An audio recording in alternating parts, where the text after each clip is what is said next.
Buenos tardes.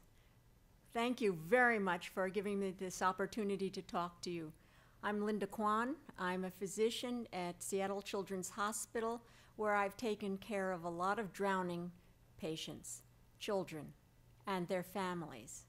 And so that's why I'm here today, is because I decided it was too much. I wanted it to stop.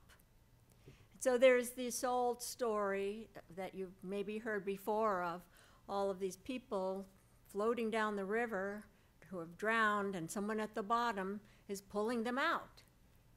And then one day he says, I'm going to go upstream to find out why this is happening. And so that's how I started, by going upstream and finding that drowning prevention is actually the most valuable thing I can do to save people, much more valuable than my taking care of them as a doctor. So I would like to thank you all for inviting me, and especially to Ana Ortiz, because she is the reason why I am in prevention. Because sitting in my desk at a computer doing research is not so interesting. It's not so exhilarating as being around creative, caring people like her. And I have learned so much from the people who, in English we say, are on the ground with a problem, who deal with it every day, who worry about it every day and do something in their lives to fix it. So thank you, and I wish I were in Montevideo with you. Well, let's make sure we're all talking about the same thing, because at least in English we use the word drowning, and we have been sloppy with how we use it. So what drowning is an experience, an event, and where someone's airway, that is their nose and mouth, gets below the liquid, usually water, and so they cannot breathe. The injury of drowning is very straightforward. It is due to lack of getting oxygen from the air that you would want to be breathing. It is not, drowning is not getting water in your lungs, getting water out of your lungs. That is not the problem. The problem is that the water has interrupted your ability to breathe. And so when we talk about drowning, that really should mean the event that happened. There is a drowning that's going on now on the beach. Go take care of it. Then there are two outcomes of drowning, and one is that a person lives or the person dies, that it is a non-fatal drowning or a fatal drowning. Both can be drownings. So be careful. When you hear people talk about drowning, what are they talking about? Are they talking about the event that happened, or are they talking about someone who died from it? We are sloppy, so be careful and ask them to be clear. Now, I wanted to know what's going on in Uruguay. How much drowning do you all see? What is the problem there? Unfortunately, very fortunately, the World Health Organization has just created and sent out a report on the global problem of drowning. It literally came out, this report, this month. And Uruguay was one of the countries that gave its statistics so that I could look at those and be a little bit informed about the problem that you deal with. So what this chart shows is who drowns in Uruguay by age. And so what you can see here is that very few children under a year of age drown in the 1 year of data that was sent. There were basically none that year. And for 1 to 4 year olds, there were children who drowned. And these are rates. These are not numbers of children. These are the rates, the number of children divided by 100,000 population of that group. So that way, by giving you a rate, we can compare, as we will in the next slide, how is the drowning rate in Uruguay, which is a small population, compared to the drowning rates in Brazil, which is a much larger population. So you can see here, you have a problem that you probably knew about of young children drowning. And then, like we have seen in many other countries, certainly in the United States, the safest age is that of the child who's in school. And then it gets to be a real problem for the adolescent, the older adolescent, and the young adult. So 15 to 24-year-old. That is those are the age groups that have the highest risk. And now in my country, in addition to the child under age 5. Now, you can see that people continue to drown, of course, as they get older. And you would know a lot more about what they're doing. Is this occupational? Is this recreational? Is this transportation? All right, so I thought it would be very interesting to compare Uruguay to the drowning rates in Brazil and in Argentina, your neighbors. And so when I did that, I was surprised about some things.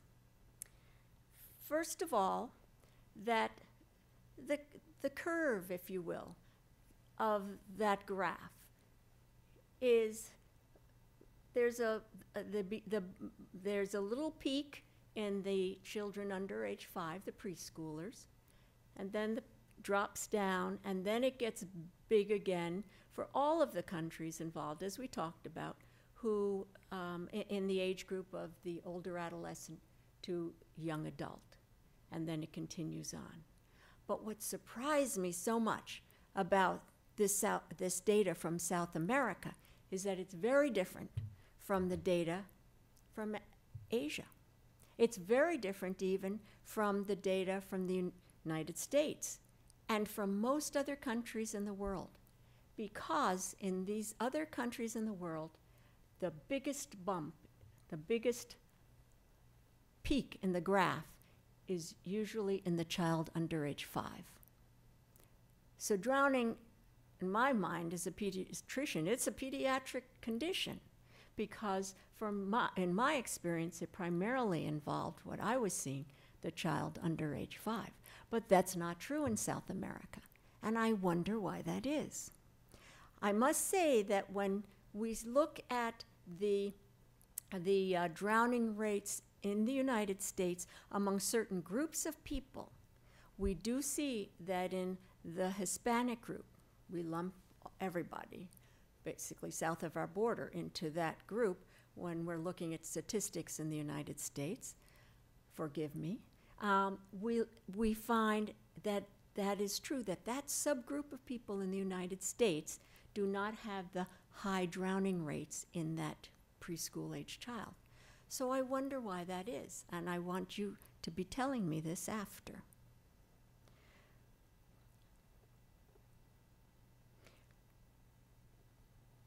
Now, I think the other important way to look at drownings and who's at risk, and we need to know this information, because if we're going to do prevention, we have to figure out to whom are we going to focus our efforts? Where are we going to focus our efforts? What are these people doing so that we know how to be specific in helping them and helping the situation? So this is why all this data is necessary. So I could not find any information. I didn't try very hard. But again, I would appreciate your giving your impression of what you think is the site, the kind of water, bodies of water, where people in Uruguay drown. So I'm showing you here the situation for the United States. So these are for drowning deaths where people drowned and died. So you can see the blue, almost half were in open water, natural water, rivers, lakes, the ocean. But that also should include the group in red that drowned in boats, because they're obviously also in those natural waters. So you can see the majority of drowning deaths in the United States is in open water, natural waters. And I would guess that that's really true here in Uruguay, because you have so much water. You have your large river systems. You have your extensive coastline that's so beautiful and inviting. So the way this pie is cut up would, I think, look probably even, show even more so that you have natural water. Open water is where you would need to focus your drowning prevention energies. You can see pools are in here. I'm sorry, the pools are in red. The pools represent a very big chunk in the United States. And these are swimming pools, and they're mostly private swimming pools. And in the United States, we have a problem, along with Australia and New Zealand, of having an economy that makes it possible for people to have private swimming pools, and they put them in their backyard, and then their children drown there. And so we have created this particular risk that's not natural, that's not, shouldn't have been in the environment, but we have created this environmental risk, and we have done very little to fix it. But I'll show you that it is fixable. All right, this is the last of my data slides, so please bear with me. I think it's important to understand, too, as you will tell me, but wait a minute, it's not so simple of you just go to the lakes and focus on that. Because who is at your lakes or rivers and oceans and drowning can be different groups of people. It's going to be perhaps the young child, that under 5-year-old, who is falling into the river or the lake. You don't have pools, perhaps, for them to fall into. Maybe you do, but at least in the open water setting, there's that group of people who fall in, and young children. And what you do for prevention for those people is obviously very different from what you're going to do for the adolescent who's just diving in and swimming, or trying to swim, or thinks he can swim. So what this is showing you is that, in fact, for the child in the United States, the young child under age 5, 1 to 4 years, in yellow there, you can see the great majority, the peak for them of risk is going to be in the swimming pools. Whereas the natural waters, the open waters, are involving really all the age groups after that, and the great majority of people. And that is certainly true throughout the world. All right, so everybody has been to a water setting in this room. Many of you are lifeguards. Many of you have seen things you don't like happening. Many of you worry. What are you going to do to prevent this drowning? So I've given you a picture of this probably early adolescent male, and he's doing something that you might not think is a good idea. What can we do, what can Uruguay do to prevent this from happening, a drowning from happening? So what I want you to notice is the gender here, the sex. Because I think if I asked every one of you in this room who's more likely to drown, a male or a female, I didn't show you a graph of that. I felt like I didn't need to show you the graph of that, because you know that, right? And this is the sad case that males from the age of 1 year of age up have a greater risk of drowning compared to females. The ratio of drowning in males to females is 3 to 1. When you get to the adolescent age groups, it's even bigger, 6 to 1. So males' risk increase as they hit that adolescent age. And in the injury prevention world, we call this the age of testosterone poisoning. Well, what we want to do is think about this approach, your approach to drowning prevention, Uruguay's approach, your swim club, your organization's approach to drowning. I want you to become injury prevention specialists from this talk. And so I'm going to tell you about Dr. William Hayden. Dr. Hayden was an engineer, and he was involved with cars. And he became the first person to head up or led to the development of the United States National Highway Transportation Safety Agency.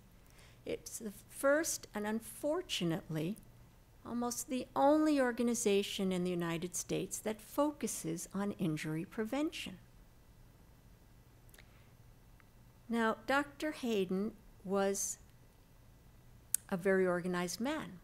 So if I asked you to say, okay, tell me, what do you want to do to fix drownings in your organization? What do you want to focus on? You'll say, well, I could do this or I could do that. And, you know, of course, you would have your own ideas based on your own experience. Well, Dr. Hayden's job was now to look at the whole problem in the United States and think about this. And what he did is he gave us a way of organizing our thoughts. So I'm sorry, I would have liked, I should have put a picture of a car, because he started with cars. And he said, when you are thinking about preventing injury from something, you have to think about it in several ways. You think of the victim, the person who is going to get injured. What can you do to modify that person, make him safer, protect him? Then you think about the injurious agent. Well, for him, it was the car. He was thinking, what can I do to cars to make them safer? For us, it's a little harder. It's a lot harder. We have to think about how can we make water safer. And then he said, so you have a person, you have them in this potential dangerous agent or of water or in a car, and they're moving, and then they're in an environment, they're in a setting. So there's something that can be done perhaps in the setting around this potential situation, this potential injury, to stop it there or to modify it. Then he also said, we can do this. We can think about the victim, the car, the water in our case, and the environment in 3 different stages of this injury. Before the injury ever happens, before you ever get to the beach, before you build the pool in your backyard. We can think of then how we can change each of these things when the drowning event happens. What can we do for the victim or could be done by the victim? What can we do to the water when that happens? What in the environment would help stop the injury of drowning? And then to think also after the drowning has happened. Now, for you lifeguards, you've rescued the person and you've pulled them up on the shore. They're no longer drowning. What can you do? What can be done for the victim? What do you need in your environment to help the victim? Okay, so I want you to be thinking about each of these categories. I want you to be thinking what you're going to put in each of these boxes. So we're going to go through this. All right, the pre-event, you are saying, Anna's saying, wait a minute, whoa, whoa, whoa, of course we can teach him swim skills so that when he jumps into that water off of that bridge, he will know how to swim. He will know how to hit the water, come up, and make it to the shore. Someone who is a lifeguard will say in here, we can control his behavior. I will say to him, stop. You can't go jump off the bridge. You can't jump into the water from that place where you are. What we might be able to do to make the water safer is there is a possibility. We could provide him a safe place to swim, a safe place for him to jump into the water and get the thrill, get the fun, get the excitement, but where we know what's underneath that water, where we know it's deep enough, where we know there's nothing under that will harm him. So in our community in Seattle, we're working with communities to build safer sites for people to go to provide alternatives.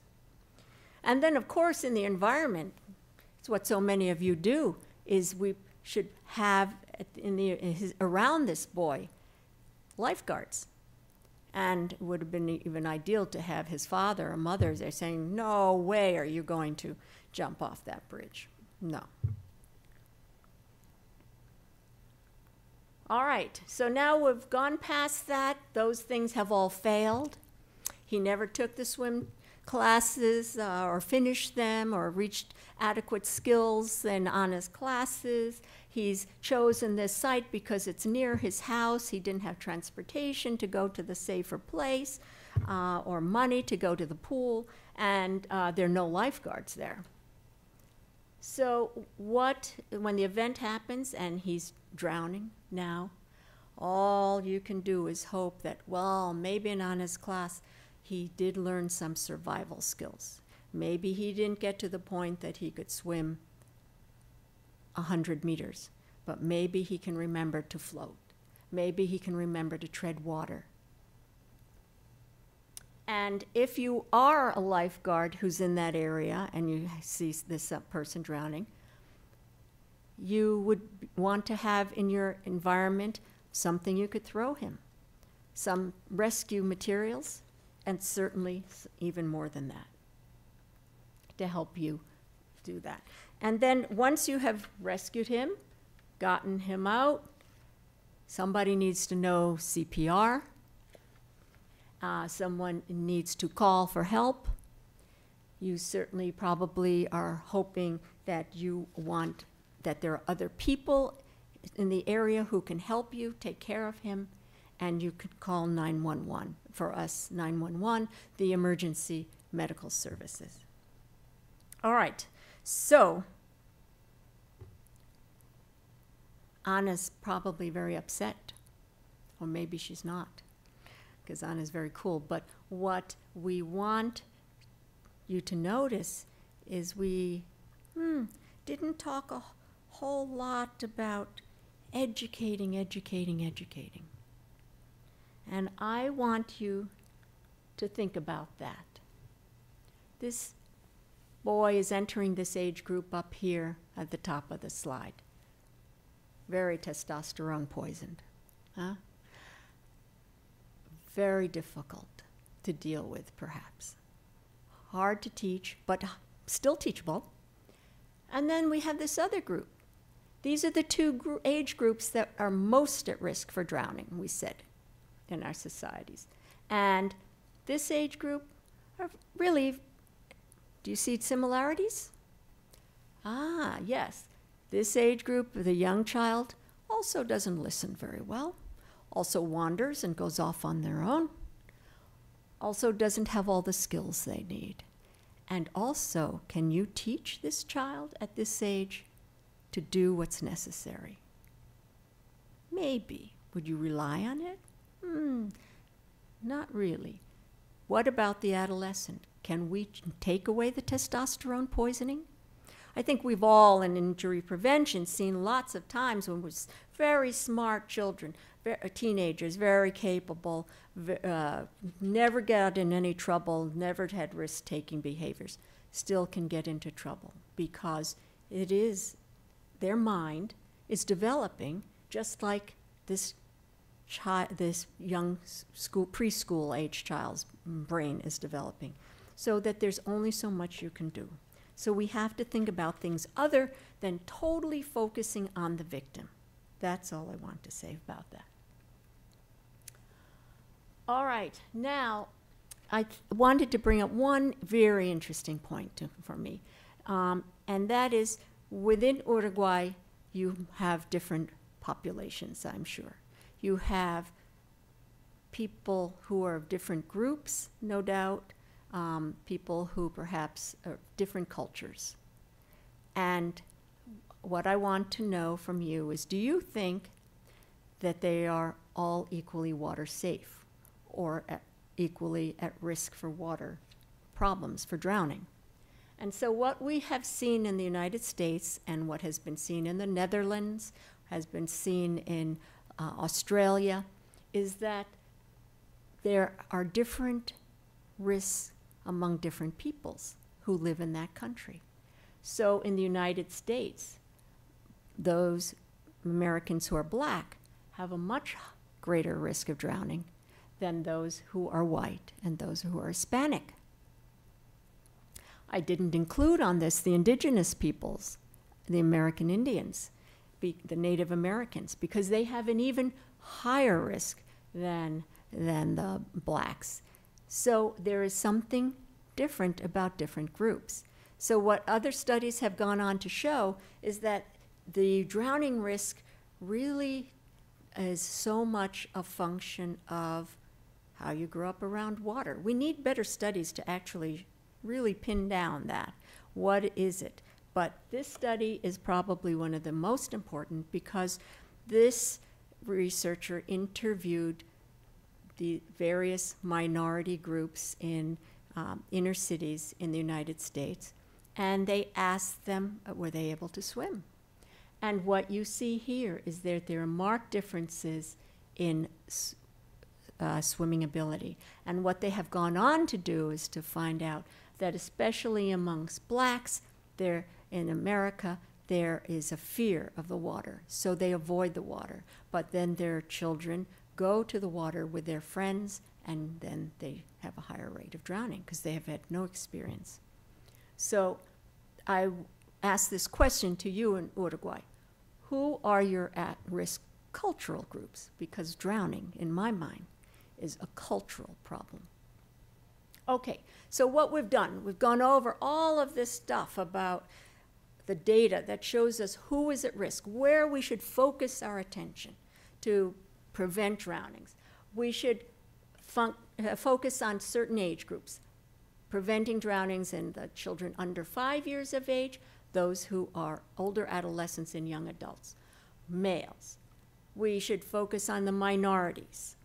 We should focus on, we know, I didn't show you the data, but people who have seizure disorders have a much higher risk of drowning death. We should focus on the use of alcohol and making people understand it is very dangerous, in fact, more dangerous, if you will, to swim and drink alcohol than to drive and drink alcohol. And in the United States, we've been making some success with changing the culture around the use of alcohol while driving cars, but we have not begun to really do a good job with that in boating. And at least in the United States, boating means you take your alcohol.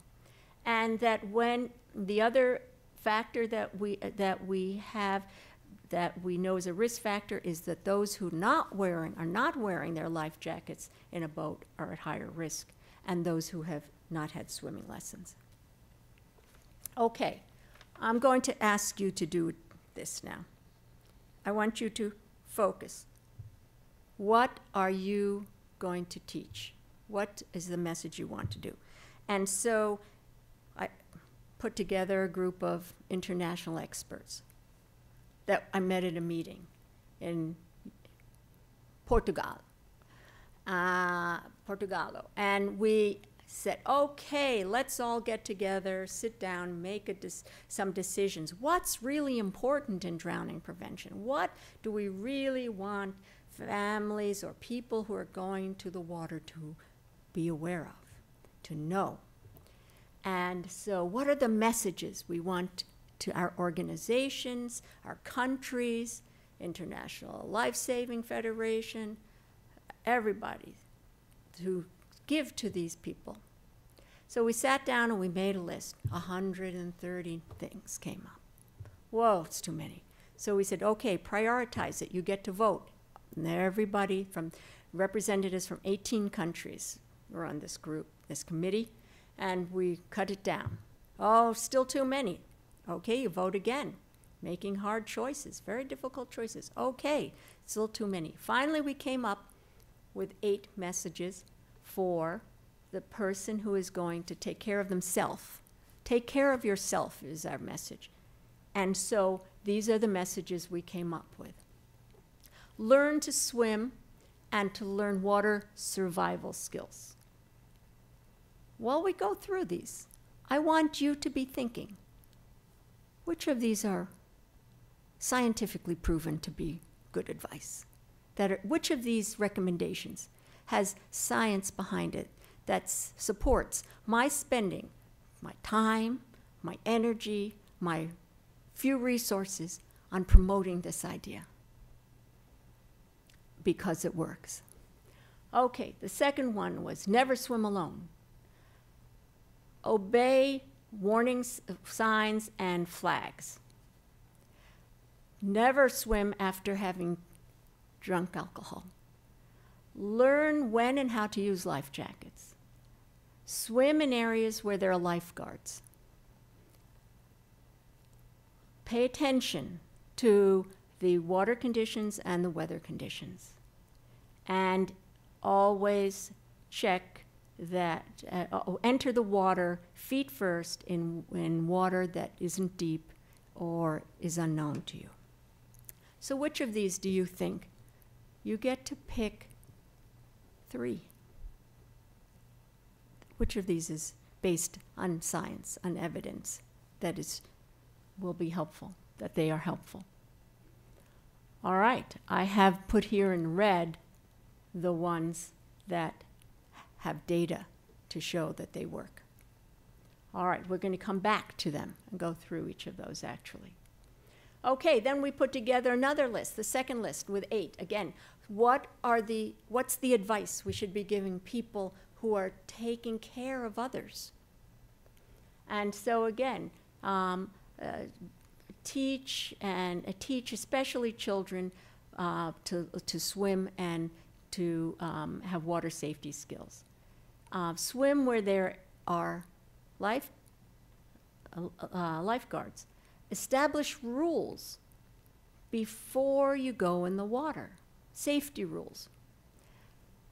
Pay constant attention to children and those that you are supervising, whether they're in the water or near the water.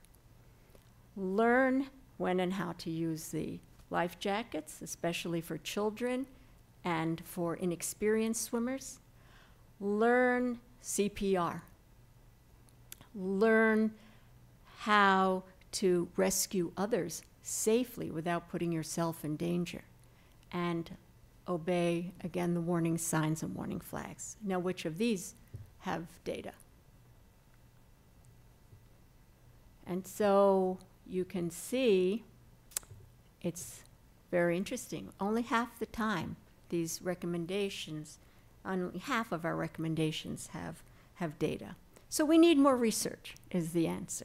It's not that these should be disregarded, but if I'm going to focus my energies and convince my government to do something, or my institution, whatever, I will have probably better traction, as we say, ability to convince people if I say, this has been proven to be effective. Okay. So to help remember these 5 things that have come up recurrently in these 2 lists, we put together this set of icons for the circle of drowning prevention. Think of that boy being in the middle of that circle who was jumping off the bridge. He needed to have supervision. It works. He needed to have perhaps a barrier that would have kept him off of that bridge. He needed to know how to swim. He needed perhaps to wear a life jacket so that he would float when he went under the water. And he needed to be in a place where there is a lifeguard. And each of these icons represents interventions, strategies that have been shown to be effective to prevent drowning. Okay, let's go through each of them. I'll start with lifeguards because that's what so many of you in this room do. And we believe we know what you do to prevent drownings. You control risky behaviors.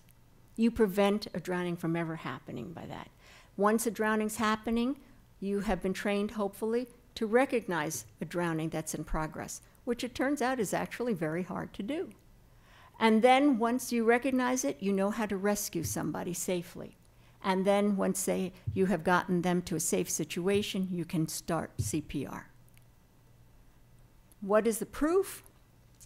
We have not the best studies, not the best quality of science, but we know only this information, that from some very large lifeguarding organizations like the United States Life-Saving Association, they have only one death for every 18 million visitors on their beaches that are lifeguarded. Similarly, we've seen that in Seattle for almost 10 million visitors in Seattle at our beaches that are not surf, but are lakes and some rivers that we have had really no deaths in 12 years with 10 million visitors. It's not ideal information. But what I want you to do is to think about, okay, so we're going to embrace lifeguarding as an intervention, a strategy. And you're saying, oh gosh, I already know this. What do you think I do with my life, right? Well, I want you to think about what you do. And so many of us in drowning prevention focus on education, but also think about technology. We also need to think about policy and laws. And then with the policy and laws, there needs to be enforcement. And so what do I mean by that? These are the 3 areas that you need to focus your energies on for each of these interventions, these 5 things that work. So for instance, if we go back again to Dr. Hayden's matrix with the victim, the water, the environment, for lifeguards, what can you do about education and skills? We can increase your abilities, your skills. What do you need to work on? We can improve the technology that can help you. Equipment. If you're on a river, you probably need a boat or personal watercraft, the jet ski, to get to people. You certainly need your rescue tubes or what equivalent you use. And you also need policies. You also need rules. And so I am very aware of that because I live in a state that has run out of money. And so we have not had lifeguards at our state parks for many years. And we have seen the number of drowning deaths go up at these parks. And so we need laws that can guarantee we're going to have lifeguards there. Otherwise, lifeguarding's just not, is a whole tool that we can use for drowning prevention that we can't use. All right, so I want you to be thinking about which of these pieces of lifeguarding improvements are needed where you work or where you visit. And these ideas came out of a group of quite a few organizations in the United States, USLA, the YMCA, the American Red Cross, academics like me, to sit down and go over the science and say, what do we know about lifeguarding that we can improve it? And so these are what we came up with, is that we really need to continue to improve how frequently, just how lifeguards can recognize a drowning is in progress. The people in Australia, the lifeguarding people in Australia have worked on this a lot. We also need to train in open water. Perhaps you already do this here in Uruguay, that you train your lifeguards who are going to be in open water.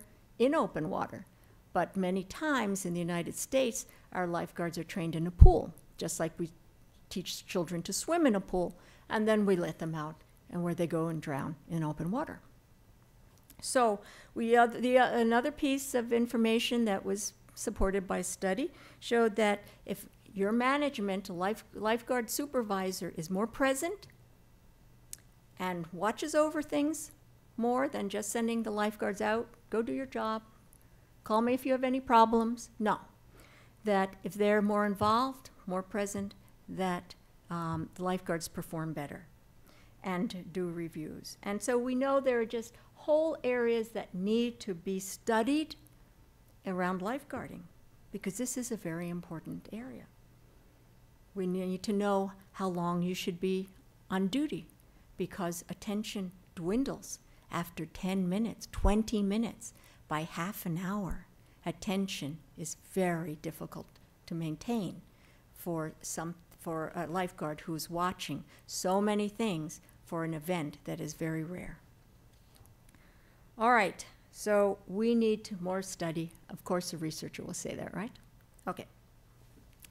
Now, supervision. I am embarrassed as a pediatrician to talk to you about this, because you would think, the pediatrician should know how to tell parents how to supervise. I should be able to tell a parent, this is how you do this, just like this is what formula, or this is what food you give, or this is what shots you need. This is what's really going to save your life, is I should be able to teach you how to watch your child so they're safe around water. But I don't, because we haven't really talked about this enough, figured this out. So we know, we have said that with a child who's very young, who doesn't know how to swim, the parent should be close, not sitting up there on the beach, close within an arm's reach. And they should be paying close attention to the child. That means no distractions, no cell phone, no conversation with the neighbor there, or too many children, overwhelmed. Focusing on the child who's near the water, by the water. And that supervisor, that parent, or someone from the school who's watching, or someone from the camp who's watching, should not be using drugs or alcohol. They need to be on. And we also know that they should have capacity. They should be able to do something to respond. Now, I'm a senior citizen, so I know my attention isn't so good anymore, but I certainly don't want my 90-year-old father watching my grandchild at the beach, or in the water, or even in the bathtub, because he's too slow. He doesn't know how to respond, and he probably doesn't know how to, and I know he doesn't know how to swim. So we need to understand, we need to be giving better instruction to families. We need to be talking also about supervising adolescents. You're going to the beach today with the friends, huh? Okay, great. What are you going to do? Oh, great, of course. You're not taking any alcohol, are you? No. And you're going to go on the boat? Great. Here's the life jacket. You're going to take that and wear that there. And who's with you? Who's the adult? Oh, well, then I'll go. Or if you can promise me you do all these things and you're going to this safe place, then just check in. Call me. Okay, this is an area now of swimming pools where I tell you that many of the high-income countries that have warm environments and their swimming pools, residential swimming pools, are killing their children. And so that is the home swimming pool, and we are, it's very clear the child at risk is the child who lives in the house, because most communities have laws that require the fence to protect the child who is the neighbor, but they do not require that the fence goes all the way around the house so that the child who lives in the house can still enter the pool, and that's how they die. So we have very good data from Australia especially to fence the pools well with four-sided fencing, fencing that goes all around, and that it has a gate that closes automatically, shuts automatically, latches automatically. And we know that when communities have put these laws in place requiring this four-sided fencing of a home swimming pool, that their drowning deaths are cut in half. They have 50% fewer deaths. But we need these laws. And then we also need them to be enforced. We know that they could have done better than 50%, or the 50% falls down when nobody's going out there and saying, good morning, I'm your inspector, and I'm here to see your pool and your fence. Is your gate working? Let me go check. So we need that. And in the United States, we need a national rule because we're just killing too many of our children. All right, life jackets. These have to be approved life jackets. And be careful, because now there are many companies that are selling life jackets on the market that are not approved. And it's confusing to parents, and it's putting their children at risk. And the other point is that a life jacket does no good unless you wear it. You must wear it. And so people in boats maybe think they're being smart by having a life jacket in the boat, but when that boat capsizes, when they fall overboard, they are not able, often, usually, to put in a life put it on. And so we have not read really good reports, any good reports of people who have been able to save themselves by putting on the life jacket in the water.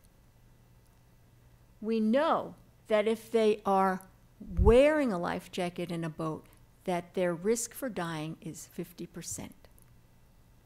And there is one study that's shown that if you put children in a life jacket who are playing, these young children we're talking about now, right, around the water, that their risk for drowning is also less. So life jackets need to be considered for use as a piece of technology. Remember, we talked about education, but also technology. This is a cheap piece of technology, and it can be used for in the boat, as it has been traditionally, but it can be used for children by the water and even adults by the water. So in many countries, these men who are fishing and surf, or even just by the side of a river, fall in and drown. This has been a big problem in Australia, big problem in New Zealand, and they have addressed it by trying to get these guys to wear life jackets. And you can even learn to swim with a life jacket. So when we put the life jacket into our Hayden Matrix, we can see the education pieces. We need to tell people, hey, wear one. It will save your life. We need technology that's going to make them cooler, make them cheaper, make them stylish so nobody's embarrassed wearing them. And we need to protect the victim also by having rules that say, policies that say when you go to your swim club, it's okay to wear your life jacket in the pool. Because sometimes swimming pools say, no, you can't wear them in the pool. But you need to be changing the culture around their use. All right, so one of the things to make them more accessible to people is we have set up life jacket loaner kiosks, sites where you go to a beach and there is a set of life jackets you see here on your left that are there for free to borrow, and you are told to choose the right size, to buckle it all up, and to make sure it's snug, fits you, and to wear it. And then you return it when you're done. All right, swimming lessons. This is what Anna has been waiting for all this time, to hear about the effect of swimming lessons. And there are a few studies that have shown that young children under age 5 who have had swimming lessons have a 50% less risk or more of having a drowning death. So that we need to have more, especially perhaps young children, and certainly everybody learning to swim. And so I want you to think about, what do you teach when you teach to swim? And this is why I am here, is because Anna presented what she is doing with her program that was so creative, so wonderful. Because in the United States, swimming lessons have been primarily so you could swim laps. So maybe you could become Michael Phelps. But that's not what we want to be teaching. We don't want everybody to become Michael Phelps. We want them to have the skills to be safe. And what are those skills? So in the American Red Cross committee that I'm on, we sat down and we said, okay, what are the minimum skills that you need to have to be safe? And so we listed them, and we know their absolute minimum. Being able to enter the water with total immersion, being able to get back to the surface, be able to turn around in the water so that you can get to where you need to get out, be able to move yourself anyhow, any way, so that you can move at least 25 meters, 25 yards, and then that you know how to get out of the water. But that we realize that all of these abilities can be very different. These skills may be very different and difficult in different kinds of water. And that's where Anna's doing such an incredible job, teaching these skills in different water. We don't know what's good water competency. And I think that many of you in here would say, wait a minute, but you forgot this, and you forgot teaching them judgment, and you forgot that. And you're right, we did. And that needs to be built on. Okay, so water competency is again about education through swimming lessons, and perhaps just to think, do you require swimming lessons or swimming competency or water, anything for graduation from schools? Do you require it for anything in your country? We don't, and it's a problem. And then the interesting thing, of course, the technology that you need to have in order to do this is to have pools, and we're going to get to that. Okay, I want to talk about policy now in the last few minutes, because you think, oh, all I have to do is take care of the people in front of me. Well, that's absolutely right. All I have to do is take care of my family. Absolutely right. But you also can help take care of your community. And you do that by changing the culture around things. You do it by changing policies and laws. It doesn't have to all be laws. Simple things can just change how people think and how they behave. That's the most important thing. All right, so I'm going to show you that there are places that have really worked on providing swimming and water competency. These are policies that have worked and decreased drowning deaths enormously. There are areas in various countries we've talked about that require swimming pools have four-sided fencing. There are now countries or regions in countries that require boaters wear their life jackets. And there is, in my country, in the United States, it is not allowed to boat when drunk. All 50 states, amazingly enough, agreed to this. And we are working towards enforcing it so that people take it more seriously. And then you can even do more things with policy. You can close areas that are safe, not safe. So for instance, we closed some waters in our state during our flood season because we have high mountains with glaciers and snow-covered mountains. So in the spring, the water down these rivers is very cold and very fast. People don't understand that. They go in because, oh, finally, it's a sunny day after 4 months of rain in Seattle, and then they drown. So we have actually closed some parts of certain rivers to people for that time period. All right, there are many, many pieces to drowning prevention, but what I want to show you is 2 star situations, 2 countries that have taken it into their mindset, their political will to address drowning as a problem. Uruguay, are you ready to do that? we can all work on little pieces of it, even if we don't have the total governmental commitment and funding to do it. So Vietnam.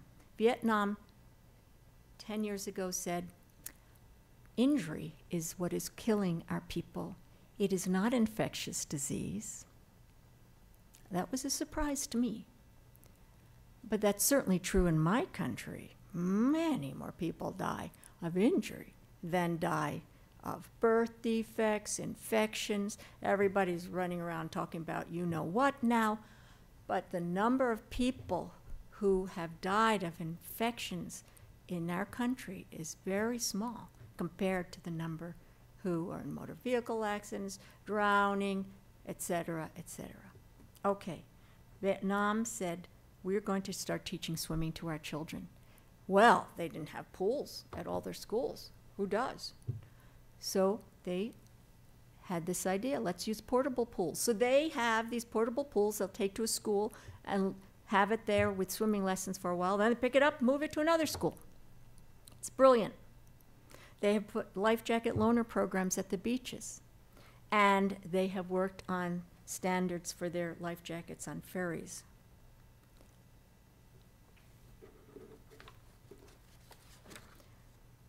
Bangladesh is another example that's astounding what they did. And this did not come from the government, but came from organizations and is highly supported by the Australian government, where they said, we are going to address the home, not just the child, not just the family, the whole home, and to make it safer, because Bangladesh, as you know, gets 3/4 of the country is covered in water every year.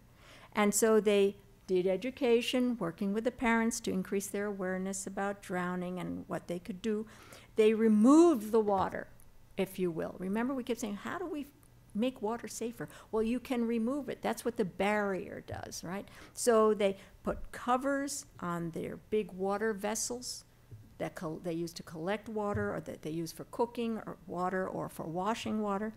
They put barriers around the water hazards near their home, and they provided safety pens, which in the United States we call cribs, for the young children, so they couldn't just wander around and fall into the water.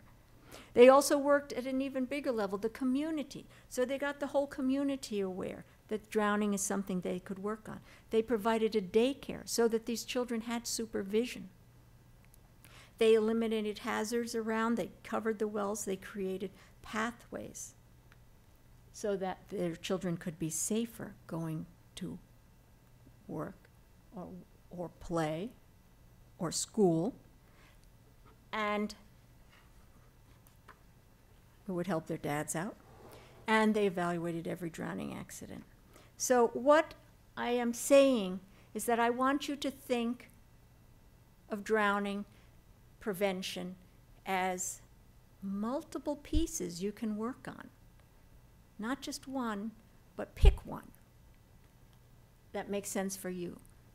And that it also, think of it as the prevention needs to happen not only just for the person, but it needs to happen at the family level, the community level, the nation level, and actually now we're working at it globally. And so that's how we will make changes, by sharing and working together, just as you all have done today with this conference. And it's really been an honor to be able to be part of that. So thank you very much. Muchas gracias.